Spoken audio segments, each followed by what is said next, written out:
President Dwight D. Eisenhower agrees to help the British overthrow Mossadegh. Operation Ajax is born. Selamat datang di Watch Mojo. Hari ini kita menghitung mundur pilihan kami untuk top 10 kudeta. With tanks moving toward the National Palace, Allende refused to resign, making good on his promise to defend Chile's democracy with his own life. Napoleon had succeeded in his coup within a coup, setting himself up to ultimately become dictator, and all without a single life lost. In his announcement tonight, the commander of Egypt's army said it's time to bring the country together. Untuk daftar ini, kami melihat kudeta yang paling terkenal dan berdampak oleh kelompok politik dan militer negara. Peringkat kami didasarkan pada seberapa besar kudeta ini terjadi dalam sejarah. Nggak termasuk kudeta yang gagal, serta pemberontakan dan revolusi massal yang biasanya nggak dianggap sebagai kudeta. Dalam 100 tahun ke depan, manakah yang menurut kamu akan paling diingat? Beritahu kami di kolom komentar. Nomor 10, kudeta Turki 1980. In 1980, the army intervened after Turkey changed prime ministers 11 times and the country became unstable. Pada 15 Juli 2016, percobaan kudeta mengguncang Turki. Dengan tank-tank meluncur ke Istanbul, para pemimpin kudeta memperjuangkan kebebasan demokratis di bawah Presiden Erdogan. Tapi upaya itu gagal dan Erdogan membalas dengan tindakan keras besar-besaran. By daylight, smoke could be seen on the skyline of the capital, along with the sound of sporadic gunfire. Many of those who challenged President Erdogan for power were seen surrendering in Istanbul. Tapi ini bukan pengalaman pertama Turki dengan kudeta. Pada tahun 60-an, 70-an, dan 80-an, pemerintah digulingkan 3 kali. Selama penggulingan terbaru, pada tahun 80, Dewan Jenderal Turki memutuskan untuk mengambil kendali saat negara itu berputar ke dalam kekacauan dan kekerasan. Mereka menangkap lebih dari 500 juta orang dan menghukum mati ratusan. Dewan tersebut mengendalikan Turki sampai tahun 82, di mana pemimpin kudeta Kenan Evren terpilih sebagai presiden. Nomor 9, kudeta Uganda 1971. And I want to promise you, this will be a government of action. Not of words. Kehidupan Jenderal Idi Amin di Uganda mungkin telah menginspirasi film tahun 2006, The Last King of Scotland. Tapi kudeta militernya pada tahun 71 yang pertama kali menempatkan Amin di depan dan di tengah di panggung dunia. Pada tanggal 25 Januari tahun itu, pasukan Uganda yang dipimpin Amin memblokir bandara dan jalan-jalan utama di negara itu, sementara Presiden Milton Obote berada di Singapura untuk menghadiri konferensi. Dijuluki The Butcher of Uganda, sang jenderal memicu kritik internasional selama masa pemerintahannya, termasuk tuduhan kekerasan, penyiksaan, dan kehancuran ekonomi Uganda. After establishing military rule in Uganda, Amin demonstrated eccentric and ruthless behavior. Idi Amin dikudeta pada 79 oleh orang-orang Uganda yang diasingkan dan pasukan pertahanan rakyat Tanzania, lalu melarikan diri ke Arab Saudi di mana dia tinggal sampai kematiannya tahun 2003. If the people of Uganda wants me, I will go back to Uganda and I am sure I will contribute more for the people of Uganda. Nomor 8, kudeta Kuba 1952. Kudeta ini mungkin bisa nggak penuh darah, tapi mengarah pada kediktatoran yang brutal dan revolusi Kuba. Sebenarnya itu adalah kudeta kedua Fulgencio Batista setelah dia memimpin pemberontakan sersan yang sukses pada tahun 33. Batista menjabat satu masa jabatan sebagai presiden di awal 40-an, lalu memutuskan mencalonkan diri lagi pada tahun 52. Tapi hasilnya tidak bagus, jadi dia langsung merebut kekuasaan sebagai gantinya. Selama pemerintahannya, Batista mendirikan negara polisi dan punya hubungan dekat dengan kejahatan terorganisir. Walaupun demikian, dia mendapat dukungan Amerika Serikat. Kudeta tersebut mendorong seorang Fidel Castro untuk memimpin pemberontakan bersenjata, yang memberi dia kendali atas nasib Kuba selama lebih dari setengah abad. Nomor 7, kudeta Chili tahun 1973. Bahkan saat kudeta memasang pemerintahan militer di seluruh Amerika Selatan pada tahun 60-an, Chili tetap berpegang pada pemerintahan demokratis, untuk sementara waktu aja tapi. Kebijakan sosialis Presiden Salvador Allende dan nasionalis industri tembaga membuat marah Amerika Serikat. Atas saran penasehat keamanan nasional Henry Kissinger, pemerintah Nixon melancarkan perang ekonomi melawan Chili dan merencanakan kudeta. They decided to stop him from being inaugurated as president of Chile. He hadn't even set foot in the Moneda Palace when Nixon and Kissinger just simply decided to change the fate of Chile. Saat negara berjuang dengan depresi ekonomi dan inflasi, CIA memperburuk keadaan. Pada 11 September 73, Jenderal Augusto Pinochet menggulingkan Allende, menempatkan dirinya sebagai diktator utama. With tanks moving toward the National Palace, Allende refused to resign, making good on his promise to defend Chile's democracy with his own life. Pemerintahannya yang berdarah dan selama beberapa dekade melihat penyiksaan dan eksekusi ribuan pembangkang politik. Dengan dokumen rahasia mengungkapkan kalau CIA terus memainkan perang pendukung. Amnesty International says that Chile serves as a reminder that perpetrators of atrocities can still be held to account decades after the fact. Nomor 6. Kudeta Spanyol, Juli 1936. Sementara kudeta ini jauh lebih besar dan lebih berlarut-larut daripada yang dimaksudkan, akhirnya berhasil. Cuma berhasil memenuhi kriteria kami di sini.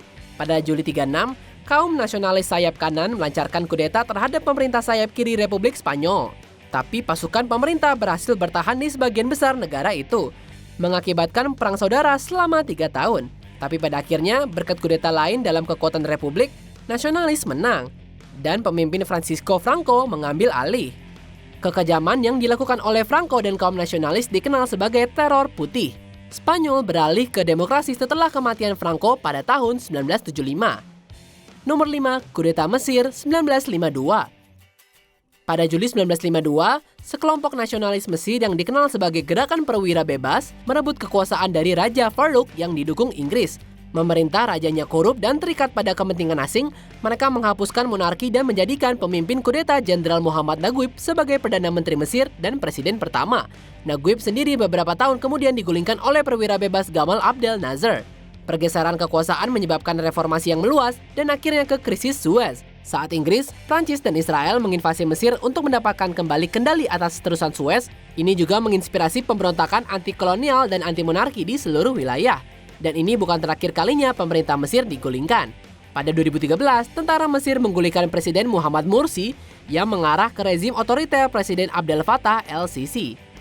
In his announcement tonight, the commander of Egypt's army said it's time to bring the country together. Nomor 4. Kudeta Cekoslovakia tahun 1948. Ketegangan internasional yang menentukan perang dingin baru muncul pada musim dingin tahun 48. Di Cekoslovakia, pemerintah terdiri dari Perdana Menteri Komunis dan mayoritas non-komunis dan presiden. Itu nggak cukup buat partai komunis. Mereka membersihkan anggota non-komunis dari kepolisian dan meminta polisi dan militer mengambil alih Praha. Khawatir akan campur tangan Soviet, Presiden Edvard Beneš setuju membentuk pemerintahan baru yang didominasi komunis. Tindakan itu dikenal sebagai Victorious February dan menghasilkan 4 dekade pemerintahan komunis. Itu adalah peristiwa penting dalam penggambaran tirai besi di seluruh Eropa dan mendorong pembentukan Marshall Plan dan NATO. Baru setelah Revolusi Velvet tanpa kekerasan tahun 89, demokrasi dipulihkan di negara itu. Nomor 3. Kudeta Iran tahun 53. Sejarah Iran akan mengambil arah yang sangat berbeda tanpa kudeta ini. Pada tahun 53, Amerika Serikat dan Inggris mengatur penggulingan Perdana Menteri Mohammad Mossadegh yang terpilih secara demokratis. Amerika Serikat menyebut operasi itu sebagai Operasi Ajax dan Inggris sebagai Operasi Boot. Bergulat dengan kendali Inggris atas cadangan minyak Iran, Mossadegh memutuskan untuk menasionalisasi industri minyak negara itu. Even worse, he nationalizes the profitable Anglo-Iranian Oil Company. The British are livid and withdraw their technicians in protest. Krisis yang selanjutnya bikin Mossadegh menghadapi tekanan yang meningkat dan mundur dari posisinya. Dengan bantuan CIA dan MI6, dia digulingkan oleh faksi tentara kekaisaran Iran. 3 days later, Mossadegh surrenders to Iranian police. He is tried for treason and placed under house arrest for 3 years. Hal ini akhirnya bikin Shah Muhammad Reza Pahlavi mengambil peran kepemimpinan yang lebih besar, yang berpuncak pada penggulingan Shah sendiri oleh Ayatollah Khomeini selama Revolusi Iran 79. Nomor 2. Kudeta Brumaire 18. Sebuah komite yang terdiri dari 5 anggota yang berkuasa memerintah Prancis dari tahun 1795 sampai 1799 sampai digulingkan oleh seorang jenius militer yang dikenal sebagai Napoleon Bonaparte.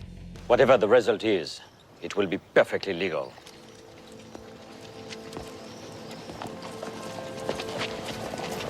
The deputies have dissolved the Directory. In its place, they have created an Executive Consular Commission. Tindakan ini secara efektif mengakhiri revolusi Prancis dan dilakukan tanpa pertumpahan darah oleh Napoleon pada tanggal 9 November 1799 atau 18 Brumaire. Tahun 8 dalam kalender Republik Prancis, Napoleon mendirikan konsulat Prancis, menjabat sebagai konsul pertama sampai menamai dirinya kaisar pada tahun 1804. Napoleon had succeeded in his coup within a coup, setting himself up to ultimately become dictator, and all without a single life lost. Dia akan memerintah Prancis sampai 1814 saat dia turun tahta dan diasingkan setelah kampanye militer yang gagal ke Rusia. Lalu Bonaparte akan kembali setahun kemudian hanya untuk diasingkan lagi setelah kekalahannya yang terkenal di Waterloo. Sebelum kami ungkap pilihan pertama kami, berikut beberapa honorable mention tentang kudeta. Revolusi Oktober alias kudeta Bolshevik. Beberapa menyebutnya kudeta, yang lain revolusi. Tapi sebenarnya ini memimpin penciptaan Uni Soviet. Kudeta Irak 1941. Kudeta yang didukung Nazi ini menggulingkan rezim pro-Inggris dan menyebabkan Perang Anglo-Irak. Kudeta Libya 1969. Setelah menggulingkan Raja Idris I, Kolonel Muammar Gaddafi memerintah Libya sampai 2011. Kudeta Salvador 1979. Pengambil alihan militer ini menyebabkan Perang Saudara Salvador selama 12 tahun. Kudeta Zimbabwe 2017. Aturan panjang Robert Mugabe berakhir saat tentara menangkapnya dan memaksanya mengundurkan diri. In the televised address, an army spokesman denied that a coup was underway, saying it was targeting what it called criminals around the world's oldest leader.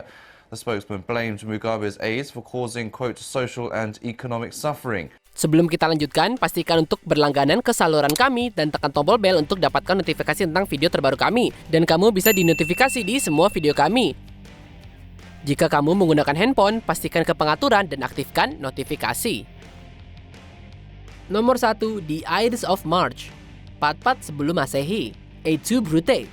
Kata ini dari drama Shakespeare Julius Caesar, identik dengan pengkhianatan. Jenderal Romawi Gaius Julius Caesar merebut kekuasaan pada Oktober 49 sebelum Masehi. Tapi kudeta di Ides of March 5 tahun setelahnya memotong kekuasaannya. Though his reign lasted only 4 years, his killers could not turn back the tide of history. Senator Romawi melihat Caesar sebagai orang yang gak hormat dan berlebihan, dan menikamnya sampai mati di pertemuan Senat.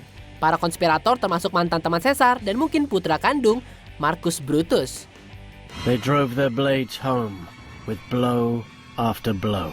Pembunuhan itu menjerumuskan Roma ke dalam perang saudara saat sekutu Caesar Mark Antony dan ahli waris Octavianus berusaha membalas kematiannya. He was my friend, faithful and just to me. Mereka berhasil, tapi akhirnya saling menyerang lagi. Saat semua mereda, Mark Antony dan kekasihnya, Cleopatra, meninggal. Octavianus adalah kaisar pertama Roma dan Republik Romawi selesai. Apa kamu setuju dengan pilihan kami? Jangan lupa subscribe ke Watch Mojo dan nyalakan notifikasi untuk semua video kami.